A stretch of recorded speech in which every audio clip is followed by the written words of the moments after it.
The Canon EOS 7D Mark II is here, and we've put it through its paces in both our testing lab and in the field.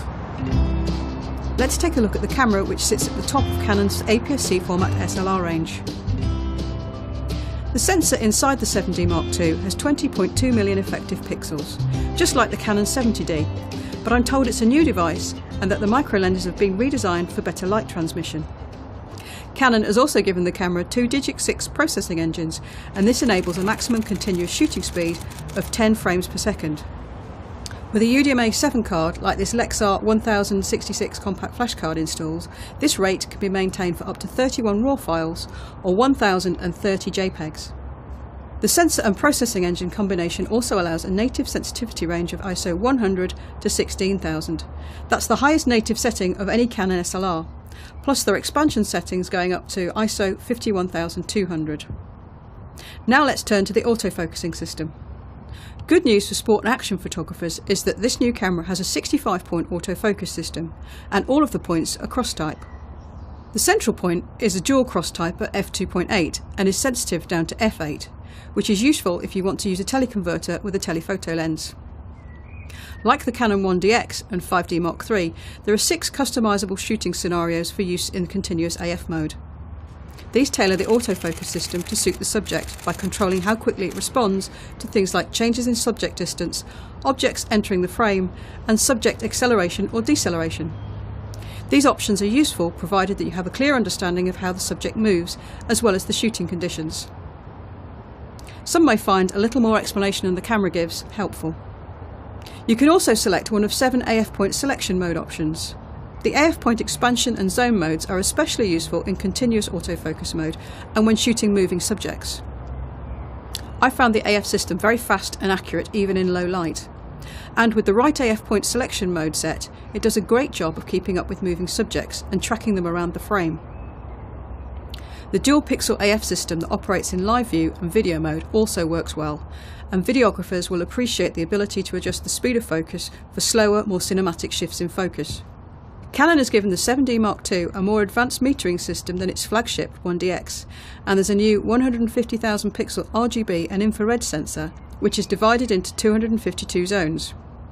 I've found it does a great job of assessing exposure, and it copes better in high contrast conditions than previous IFCL systems in Canon SLRs.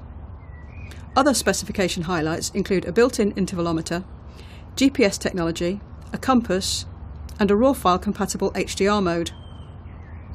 The only disappointment is the lack of Wi-Fi connectivity. A representative from Canon Europe told me that this is because the metal body of the camera would compromise Wi-Fi performance, but I think that's a problem that could have been solved, perhaps by putting the unit here instead of the GPS unit. After all, if you have Wi-Fi connectivity, you can use a smartphone for GPS functionality. Wi-Fi connectivity would also have allowed the camera to be controlled remotely, which is useful for wildlife photographers and when you need to avoid touching the camera to minimise shake. Moving on to the build of the camera, it feels nice and solid and has seals to keep out dust and moisture. There's also an excellent textured coating over the grips, so it feels really secure in your hand. This thumb ridge gives particularly good purchase. As it's an SLR, the 7D Mark II has an optical viewfinder, and it's a pretty good one that shows 100% of the scene and is fairly bright. On the back of the camera, there's a 3-inch 1.04 million dot LCD screen, which can be used for composing videos or still images in live view mode. This shows plenty of detail and isn't troubled excessively by reflections. If you're focusing manually, I'd recommend doing so via the screen in live view mode if you can, as the magnified view makes it much easier to see that the main subject is sharp. Although the 7D Mark II makes a few changes to the control layout, users of the original 7D will soon find themselves at home. The most noticeable difference on the back of the camera is the arrival of a sprung selection lever around the mini joystick control. This acts as a kind of function controller for the main control dial. When the switch is in use, the dial can be used to adjust one of a small collection of features. I found it useful for controlling sensitivity. It's also handy for changing the AF point selection mode options. And finally, what about image quality? Although it has a lower pixel count than the Nikon D70-100 and the Sony Alpha 77 II, the Canon 7D Mark II is actually able to match the Sony camera for resolution and beat the Nikon D70-100 at lower and middle sensitivity settings. Noise is also controlled well throughout the native sensitivity range. but as usual the expansion settings are best reserved for emergency situations and when the images only need to be viewed at small sizes. JPEGs captured at the 51,200 expansion maximum have luminance noise visible at most normal viewing sizes. Coloured speckling is more visible in RAW files, but it can be reduced in post-capture processing. Moving down to ISO 16000, the top native setting, results in a significant improvement in image quality. There's a noticeable increase in detail resolution and less false colour is visible in JPEG files, although images still look a little soft at 100%. Meanwhile, when all noise reduction is turned off, the ISO 16000 RAW files have a hint of coloured speckling visible when they're sized to make A3 prints. At the other end of the sensitivity scale, there's little sign of noise and images have lots of detail visible at 100%.